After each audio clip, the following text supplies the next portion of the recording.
This is a Fallout fan-made video about a father trying to rescue his daughter. Story made by Koki Monster. Please enjoy. My daughter. She's been sick for months now and nothing works. Not rat away, no chems, nothing. I've tried everything. Every doctor we could find just shook their head, said there was no cure for what she had. I can't lose her.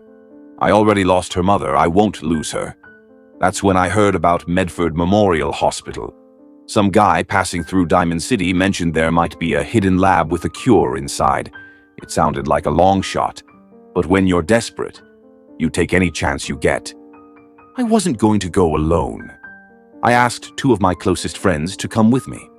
Mason, he used to run with the Gunners, and he's seen more fights than I'll ever know. And then there's Tom, an old security guard from Good Neighbor. He's got a steady hand and a good heart. We set out with whatever gear we could scrape together. The Commonwealth wasn't kind to us on the way. Raiders, a mirelurk or two, even ran into a couple of super mutants. But we fought our way through. I kept telling myself it'd be worth it when I had that cure in my hands. When we finally reached Medford, the place was a wreck. We searched through the hospital, but the real find was in the basement, a hidden tunnel that led to an old underground lab. After searching through the maze-like hallways, there it was, on one of the shelves, in a veil covered in dust. The cure. I couldn't believe it. After all this time, after everything we'd gone through, we'd found it. I didn't have time to celebrate, though. Mason tapped me on the shoulder, his face pale.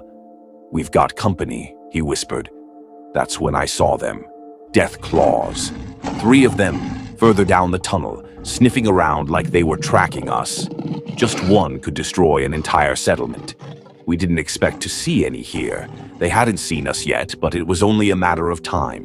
Their claws scraped the floor and they kept sniffing the air, their heads low, following our scent. "We need to move," Tom said, keeping his voice low. We turned, trying to get out as quietly as possible. But Mason's foot caught on a broken shelf, and he knocked it over with a crash that echoed through the tunnel like a gunshot. The death claws turned instantly. They locked onto us, and that's when they charged. "Run!" Mason yelled. We ran, but they were faster. I could hear them pounding behind us, their claws tearing through the concrete like it was paper. They were on us in seconds.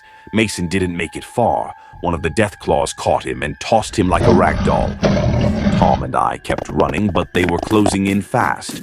Tom turned to try and fight, but it was no use.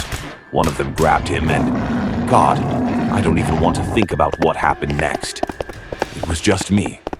I didn't stop running until I found the old medical lab. I threw myself inside and locked the door. The lab had thick, bulletproof glass. I thought maybe I'd be safe in there. I was wrong. The death claws are outside, clawing at the door. I can hear the screech of metal as their claws dig deeper. It's only a matter of time before they get in. I'm recording this holotape for anyone who finds it.